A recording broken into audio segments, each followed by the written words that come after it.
You guys. Nice to meet you. Alright, let's start. So I'm curious, for you, it's the ending of the big concert. How did you feel when they said, alright, third one is the third one, there will be no extensions, not cutting lines, we're finishing? Yeah, well look, it's a sad thing, isn't it? I mean, I've been a part of this job for a few years now. I think I'm 18 now, and I started this job when I was about 14, like, with the whole process. And it's sad to say goodbye to this character. I mean, I saw it coming because there is only 3 books, and you kind of know you're almost embracing the end of this show. You know it's about to come. The filming it was so good for me. I mean, you spend 6 months with the same people every day, 12 hours a day, and you build this family and build this relationship with these people, and being able to now share it with everyone else and share it with the world. I'm really excited to do it. Thank you. Hello, Amir. Thanks for being with us today. My name is Gabriela Tavares from the Dominican Republic, and I work with The Beat, an online news source. I am a massive fan of the books, read them 13 years ago, so it does feel like a second ending, really, to see the show come to a close. And with that being said, I mean, I know that as part of the preparation for the show, you all had the opportunity to delve into the world of the books. And the main thing that I want to know is, the show has been critically acclaimed in part due to this faithful adaptation of the key messages contained in the books. And, in part thanks to the interesting additions to character dynamics that have been enriched. And, with all of this in mind, my question is, without giving away too much, what are some differences we can expect between the Amber Spyglass book and the final season? Well, I think one of the main things is that when I was filming this series, I was about 16. I think Will in the books is about 13, 12 or 13. So obviously it's an older Will, and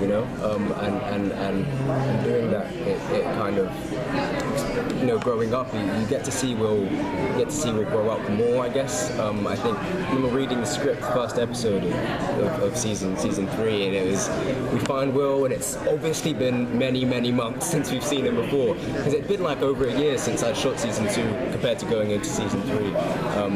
And so being able to play with that, it's been good, because I think going into it, talking to the directors early on, it was about knowing that Will was kind of grown into a man, and his experiences have changed him. You see him at the end of season 2, and he's lost his father, he's lost Lyra. But going into season 3, you pick him up again, and I think he has a sense of what he wants and why he wants it. He knows he's on a mission, and he knows what he needs to do. He wants to fulfill his father's dying wishes, but he also wants to find Lyra, and he does, and he ends up getting sidetracked. He ends up going to the land of the dead. But I think being able to grow up with this character has been really fun for me. Perfect, thank you. So Will's father has told him about the war. The angels have told him about the war. He sort of knows what he needs to do. Does Will think he's ready, like that he'll be capable of doing what needs to be done? Yeah, I don't think he does feel he's ready. No, I mean, he's getting thrown into this world. Everything happens so quickly. I mean, I think season 2 on a timeline, I think it's about 2 weeks from getting into Chichigatsi until the end of the show. I think it's about 2 or 3 weeks. Everything happens really quickly. But I guess actually now you said that, I mean, I talked about Will growing up. It's been obviously months. He's got better use of the knife. I think going season 3. Season 2 is kind of, he knows how to use it, but he's a bit sticky with it. And then season 3, he used it to the best of his ability, and he's really knows how to use it well. I mean, he's got new clothes, new boots and stuff. I don't know what happened in between. He might have gone to TK Maxx or something. I don't know. But we have to find out. Hi, I'm Andrea. I'm from Brazil. I want to know, now that you're saying goodbye to the character in this universe, what was the thing that you learned from Will that you're going to carry on from the rest of your life?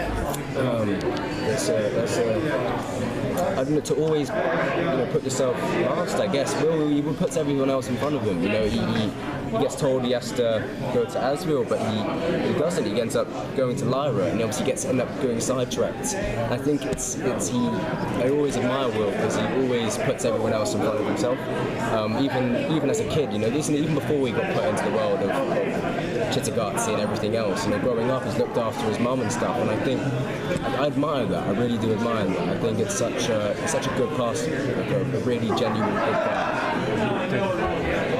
Hi, They gave us some sweeters, and at the end of our sweeters, something happens to Will's knife, and I'm wondering, does Will? People keep telling him he's special and he can do these great things. Does he think the knife is what makes him special, or does he think that he could do a lot without it? It's a good question. I mean, ultimately, the knife does help out. It's kind of it's part of him, and it helps him in his journey. But I feel even without the knife, Will's still a strong guy. Even the story of him getting the knife, him being able to put himself and have that fight when his fingers get cut off and stuff. That shows that he's a strong enough person himself. Thank you. Mr. Amir, sir, we get you out of here, man. Listen, you got your whole life ahead of you. You're 18. Yeah. Brother, you're on his dark material. You're a young whippersnapper, you know what I mean? You're handsome, you're virile. You're a quality actor. What's it like being on this show, brother? You got your whole life ahead of you, man. Talk to me. You got to be living the dream. You sitting next to us. This is crazy. It's mad, it's like a pinch me moment. It's like last week I was just, playing games with my friends at my friend's house, and now I'm in New York at Comic Con. This is my first time in New York as well.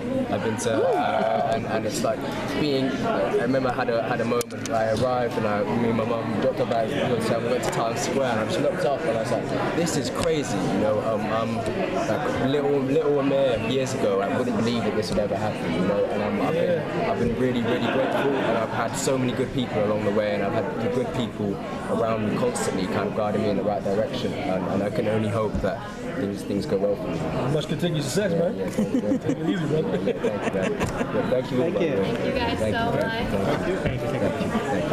Thank you so much for your time. Thank you. Have a nice day, guys. You too. Thank you.